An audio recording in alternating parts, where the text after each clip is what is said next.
what just happened is so funny because you have no idea what the topic of the episode is. Yeah. We're talking about money stories today. No way. Yeah. That'll be cool. I've got plenty of those. Yeah, so this should be fun. Yeah. I feel like we'll dive straight in because the last learned ones, I've been struggling to get through them. So, first question for you. What's the number one reason personal trainers leave the fitness industry? It's money. Yeah. Yeah. It's just financial management, not making enough. Yeah. Yeah. So I think there's probably 3 layers. It's money is the answer. The number one reason personal trainers leave fitness is money. Then I think there's 3 tiers in there. One is they just never make it. Yeah. You just never get out of that first year, 6 months, and actually put bread on the table to be like, I could make a living out of this. Number 2 is you do, but not well enough. Yeah. And then you have the week. And that's 4 cancellations. You lose $500 in a week. And all of a sudden it's like, fuck. Yeah. Or something happens outside of life. And you just don't have... So I said 3. There's only 2. I reckon there's also you are working just so hard for so little. Yeah. Yeah, because which kind of still is... I know it's still like the top... It's kind of the same as the top one, but it's you got down the track, but you're doing... Yeah, you're doing well, $1,500 a week. Yeah, but you're working like 50 hours. Yeah. Yeah, and you're like, why don't you just get a job? I can't do this forever. Yeah. You know, you're like, I'm gonna have a family. I need time to fucking just do other stuff. Like, I'm just tired all the time. Yeah. So I think you just burn out. I think you just burn out eventually. Yeah. So you never make it. Yeah. Or you don't get past. You never end up with enough fuck. Yeah, your head's support. Never, like, your head's just above water. Just breathing. Yeah, it's just breathing. Just the mouth. Yeah. Or you're doing okay enough, but the time. Yeah, you're just killing yourself to do it. Isn't worth it. Yeah, the return is not worth it. All right. So what we're going to go into now... I've been all 3 of those. Same. just also not willing to quit. Yeah, just very fucking stubborn. Too much ego. Yeah. So we went through a workshop on this recently, and I think all of those things are influenced by your relationship with money. Yeah. I am still constantly working on my relationship with money.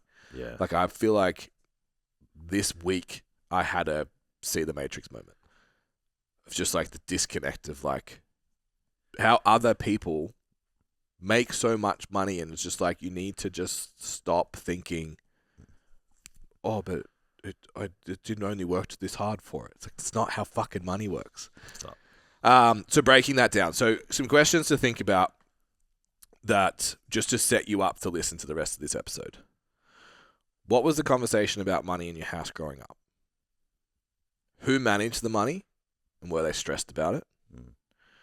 What did you think about people who had lots of money when you were a teenager? When you check your bank account, what's the feeling in your body? So anyone who's like, I have a good relationship with money, I guarantee one of them, you went, ooh. Jace laughed at what you think of people with money as a teenager. Yeah, because I was just like, I just hung out with all the poor kids. So we hated rich people. Yeah, I was like, oh fuck, it must be nice. Yeah, to have a tennis court in your backyard. Yeah, even just like a nice basketball ring. That would have been good. Yeah. Yeah. So I remember going to like people's houses and like the food shit would spin me out. Just like, what do you mean? You can't have that. Yeah, that's wild. Or like, you eat this for dinner? Yeah. I used to go to my mate's house on the way to school. Or just like you open their cupboard and they have 5 fucking cereals. All the groceries, like all the little lollies and chocolates and shit. I was like, fuck, man, we don't have any of this shit. I was like, we have this like 1 packet of chocolates and we're only allowed to have 1 after dinner if we behave. Yeah. Fuck. I remember getting fucking rinsed for eating, by accident. I think I was watching... Wouldn't have been Dragon Ball Z. It was after school. Yeah. Watching something, and I was eating yogurt out of the tub, and I ate the whole thing. And I fucking got torn apart. Just like, that's supposed to last you all fucking week. Yeah. Like, I was hungry. Boys got to eat. Yeah. You used to take the, I think we've said this before, you used to take the cereal box to the lounge room to watch the show. Yeah. And then just pour the milk in. Yeah. It's the way to go. Yeah. What was your so? Because you laughed at that one. What was your actual perception of money as a teenager? Like people with money. It was just more like it was never hated, but it was just like it was a real like fuck. I wish People around you. I never had. We hung out with. No. Did the people around you? No, we never look spoke poorly on it. We never talked about it. We Yeah, were all interesting. just. You know what was funny? We actually didn't know until we got older.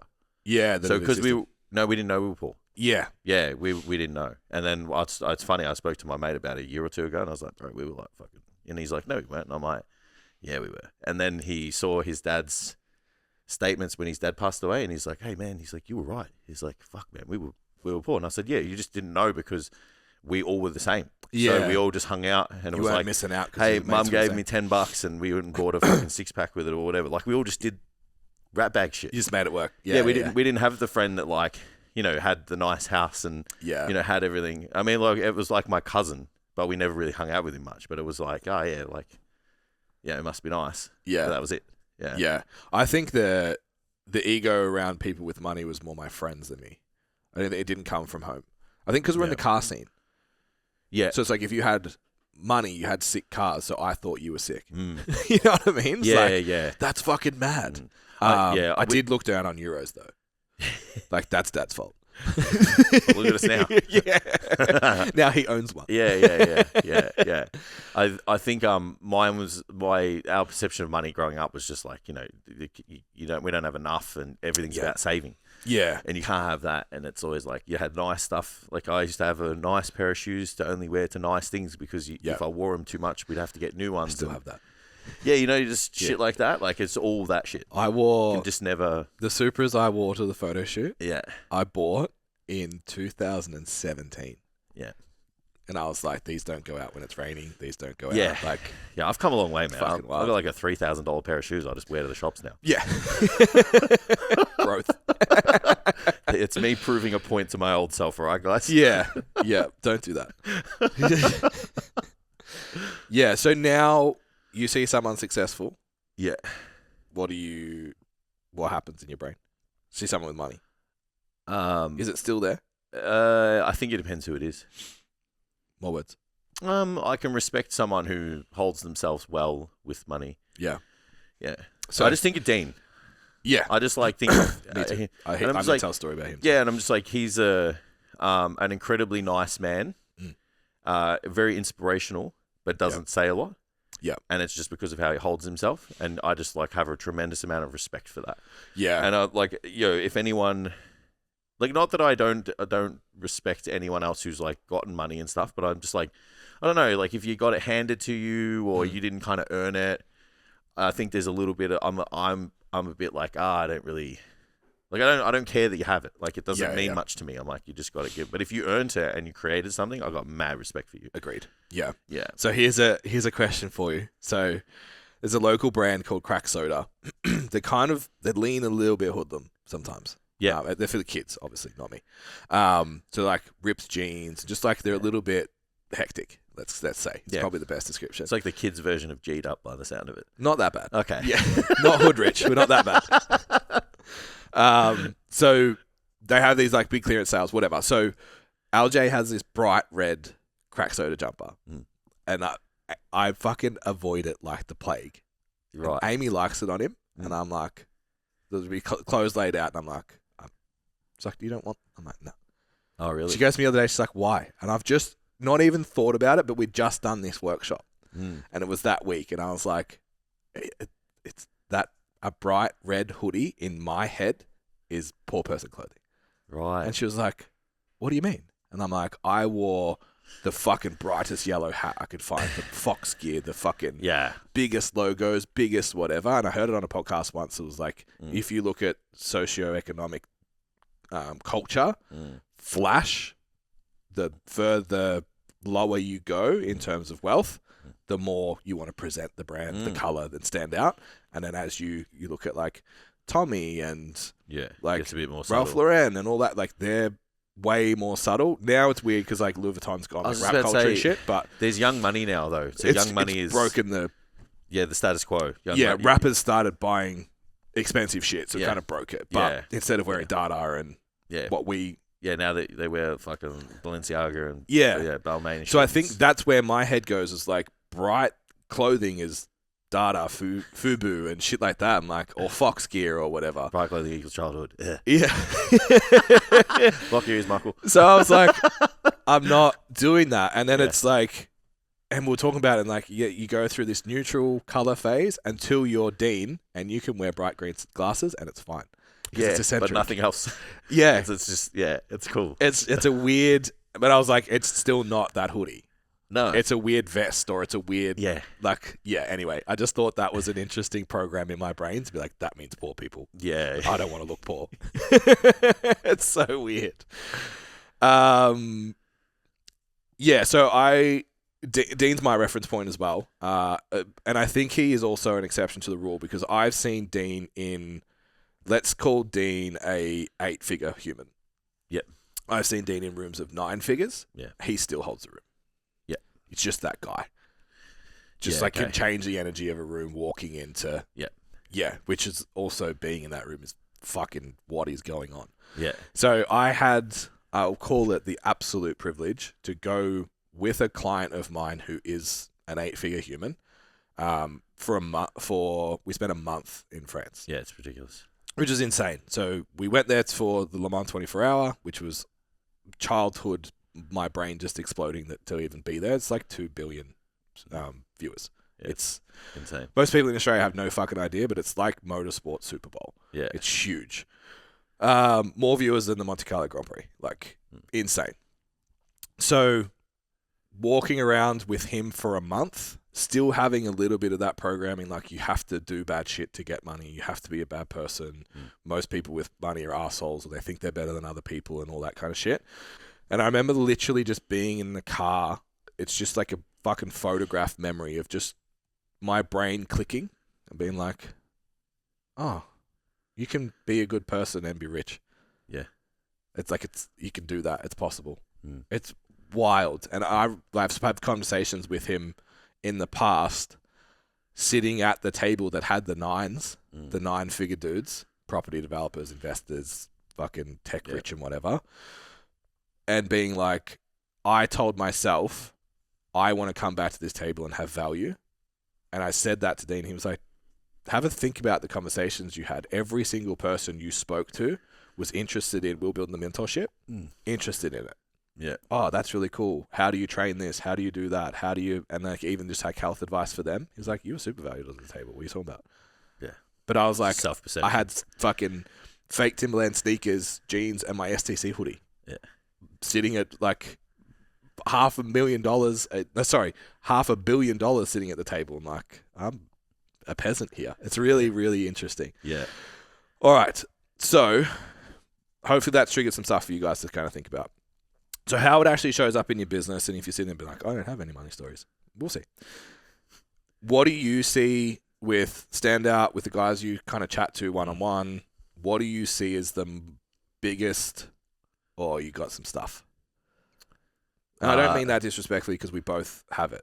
I think So the other thing, because you'll say about pricing, Jason's face when I told him I was going to $2 a minute. it's like that motherfucker. How dare you? So you go on, I'm going $2.01. Yeah. So outside of the pricing, it's the financial management. Mm-hmm. It's very rarely they know the turnover weekly. Like they just don't want to look at the numbers. Yeah. But so the pricing one's the biggest one, but you already kind of mentioned it. It's like, I know it's tough to ask someone else like for $100, $200, $300 a week. Yeah. To train them when you're like, fuck man, I can't afford that myself. So that's a really hard thing to get over. But yeah, knowing your numbers and knowing how many clients you have and what they're paying you and what the average cost per acquisition and just LTV, all that stuff, it like gives you a really good idea of just where your business is at. So if you put your head in the sand, like you will run it into the ground. Yeah. But people don't look at it because they're scared. Agreed. Yeah. Yeah. So if I think, how does a money story show up in your business as a personal trainer? Like what specifically? 100% it's pricing. But I think even before pricing, it's actually prospecting because you're already uncomfortable to sell something Yeah. because selling is bad. Asking for money is bad. It's greedy. It's whatever. Yeah. Like, I shouldn't ask. I have to wait for you to come and talk to me if you want to give me money, and then I'll uncomfortably accept it and then over deliver because that's how it works. what I perceive money to be is not what other people perceive money to be. So then that would be the top of the chain. Then there's pricing.